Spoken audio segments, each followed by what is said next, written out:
With 2.1 million foreclosed properties across the country, collection agencies have been in the business of buying unpaid loans, I should say, and going after homeowners, sometimes even years after they were already foreclosed on. Joining us now from Vegas is Fox News legal analyst who specializes in real estate, Bob Massi. Good morning, Bob.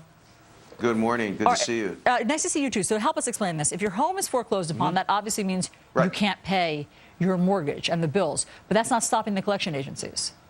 Well, here's the thing. In most states, a lot of states in our country, even if you're foreclosed on, Ellison, there is what's called a deficiency area. So let's say you owed $400,000 and the present value is $300,000 and the bank foreclosed on it. You have potentially a deficiency of $100,000. That's just on the first mortgage. A lot of people had home equity loans where they had maybe $50,000, $60,000. What happens on some of these deficiencies, that the lender has the right, in some cases, to go after that homeowner for that deficiencies. And so what's happening is some of these deficiencies are being sold off to collection agencies for a certain amount of cents on the dollars, and then they potentially could go after you several years down the line. Yeah, and that is a pivotal point here, because some of these homeowners are unaware that they have these deficiencies, or even if they know about them, you can't get, blood from a stone. And then years later, it pops up again. And that's why you're seeing so many bankruptcies in this country, because what's happening is a couple things. You pointed out very correctly. A lot of homeowners think, well, they've lost their home, or they've what we talked about, short sold their home, and therefore they could start their life over. And all too often, real estate practitioners or real estate agents, no disrespect to them, there's some good ones and bad ones, they don't explain necessarily to that homeowner, listen, even though you were foreclosed on, if in fact that's the case, or you short sold your house, that deficiency isn't necessarily released. So it's very important for our viewers to understand.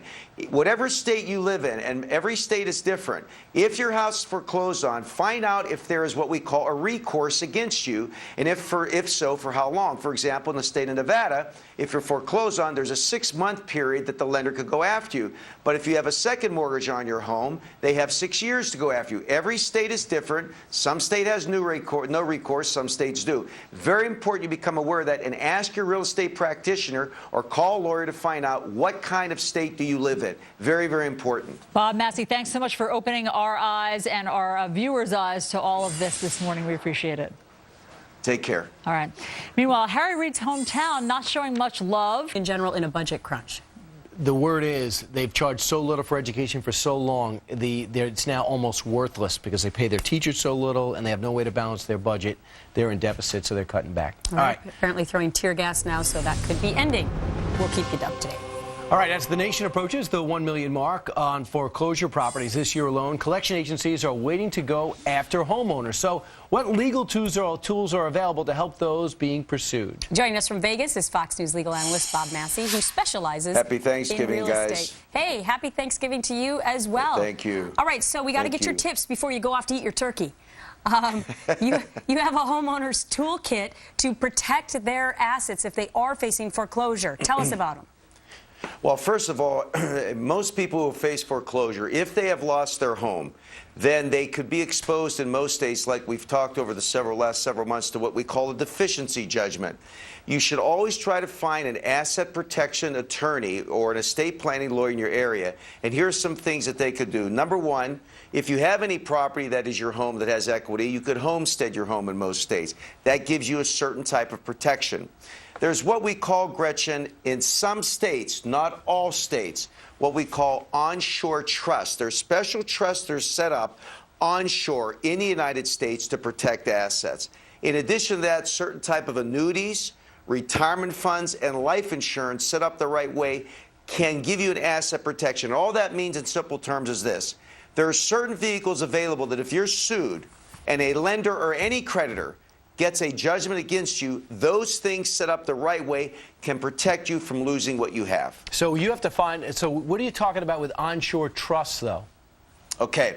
Onshore trust is a vehicle, Brian, where you set up a special trust, you relinquish a certain amount of control, but essentially it protects certain assets that you have. And the law in some states, not all states have this, by the way, says that if that property is inside of that trust, then a creditor can't get to that. However, There's a thing in the law called fraudulent transfers, Brian. For example, if you know that you owe somebody money and you start transferring property, and a lot of this is happening in our country, that is fraudulent. You cannot do that type of thing.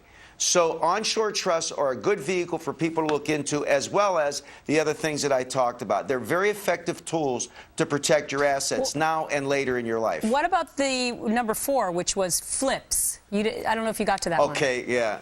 I didn't. I'm sorry. Family limited partnerships is what we call them. We call them flips. A flip is something where you create what we call in the law a limited partnership. Most states have this, by the way. And again, the property you own is in this limited partnership, but you only own, for example, 1%. So, Gretchen, if I have a judgment against you for $100,000 and I see you have all your properties in this flip and you only own 1%, there's no reason for me to go after it because the 1% has no value. What's important for our viewers to understand is if you have any tangible assets, and you've gone through a foreclosure, let's say you're not even faced with those type of things, get somebody to look at your estate to set these things up prospectively for now and in the future. It's very, very important. And when you look at the fact that there are 2 million foreclosed homes in the U.S. and 1.2 million, you say, properties are expected to be seized before the end of the year, this could be very valuable information.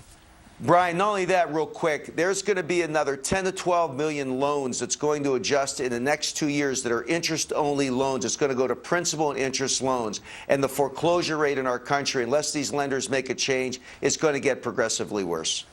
All right, Bob, we hope you have a great Thanksgiving. I have no idea if you're doing the cooking or not, but I know you do the eating. I have an all-star at home. Let me tell you, I'm very blessed. And I love you guys, and thank you for giving me the opportunity to always be on and talk. Thank you. No problem. I just can't see Massi in an apron. It's just me. All right, on that note, thanks, Bob. 12 minutes before the time.